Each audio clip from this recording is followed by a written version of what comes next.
Hello, I'm Alexandra Mitchell. I'm the programming manager at SeriesFest, and thank you for joining us and watching Freedom Farm Sanctuary. I'm joined with Talia Finko, who is the creator and director of the piece. Thank you for joining us, Talia. Thank you for selecting the series. Of course. My first question is pretty simple. What was the inspiration for this piece, and how did you choose your subjects? So the inspiration is that I started being a vegetarian since I was 6 years old, and for the last 10 years I'm vegan. So I wanted, and I love animals, and I see animals as friends, and I wanted to communicate this. And being a filmmaker, and I'm making usually documentaries, feature-length documentaries for TV, and I know that I have a lot of power to communicate things that I believe. So I was thinking how I should approach animals to animals that are usually being eaten and not seen as friends. It's not like dogs and cats. So the Freedom Farm Sanctuary was funded, and they started thinking of how to make it in 2014, and it was built on 2016. So I've been documenting them since, and basically this series is combining all the things that I love, like my morals, animals, and like incredible people and film. So that's how it came together. Wonderful. And for each individual episode, how did you choose the subjects? So there are many volunteers at the farm, and it was kind of hard to choose these people. And I think that each of the person is having a challenge, and their challenges are kind of things that I know personally. And I feel that when you are making a film or when you are getting involved with people, so you need some personal connection. So I have some personal connection with, like, I have glasses and I have eye problems since I was very small. And of course, weight issues that I think most of every woman in the world had or was dealing with sometime. And like many other things, and each of the characters holds something small, like a little piece of me. So this is how I feel it in a way. So you know, you have so many volunteers at the farm, so of course you want to have some kind of a diversity in the chapters. I needed to make 6 chapters, so each of them is a bit different. 5 of them, 5 out of 6 are women and 1 man. Yeah, so this is how I selected them. Wonderful. And you not only worked with people and the volunteers, you also had to work with the animals. And so what were some of the challenges you had working with animals on the farm? So that's a very good question. So I think the biggest challenge is that the animals are very, very curious, and they are always very hungry.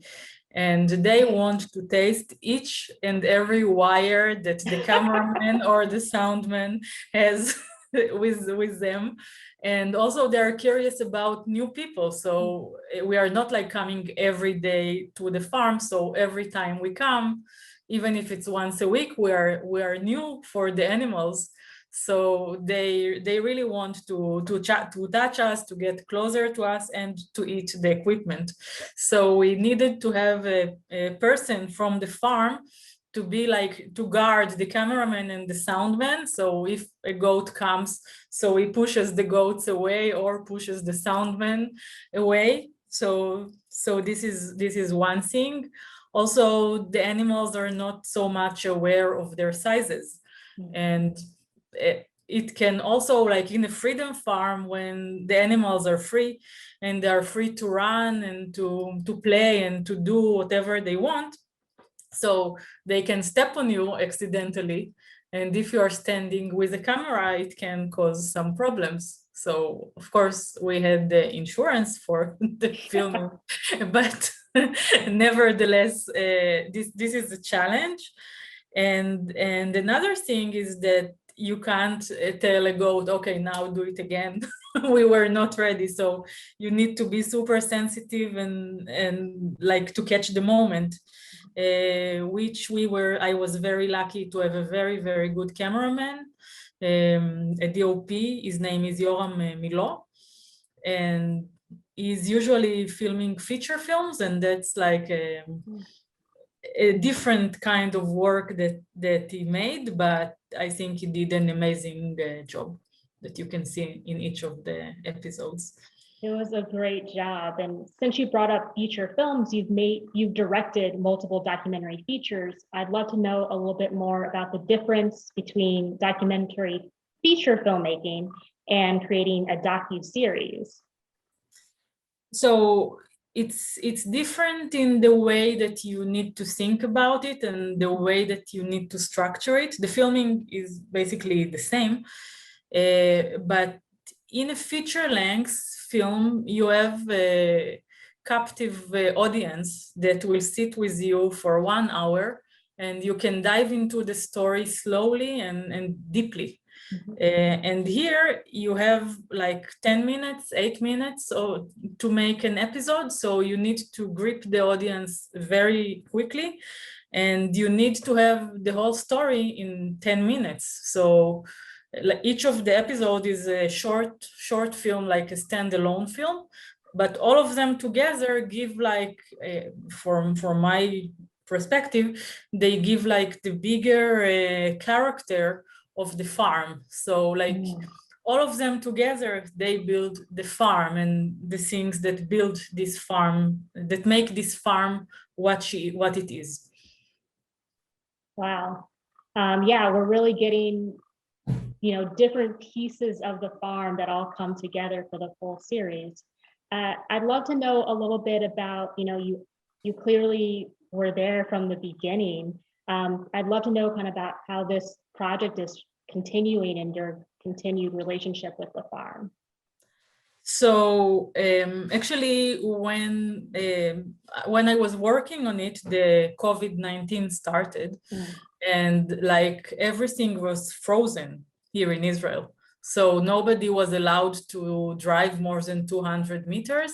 Wow. And like I live in Jerusalem, and the farm is like 1 hour and a half away driving from where I live. So I couldn't really continue to do it. And also like sick people were not allowed to get out. So we had many restrictions. So I needed to freeze everything. And some of the episodes and the people that I wanted to film, I couldn't continue filming there because some of them were sick, were not allowed to go outside. So I needed to change things very quickly in order to finish it on the deadline. So I still have at least 3 people which are amazing, and I would really, really like to make a second season for the farm. And I have really amazing characters, it was very, and also half filmed. And I also would like to make this feature-length documentary, which I am like wired to make such stuff. And I have documentations of building the farm and finding the place and making it happen. So it can be something which I think is super interesting. And yeah, and also the funder of the farm, her name is Meital. So she got now a baby through an IVF procedure. And that's also something that I documented, and it also has some kind of like, I can connect this to, you can cut it, right? Yes. Yeah. Okay. So I would say it again, okay? No worries. I will be the director here.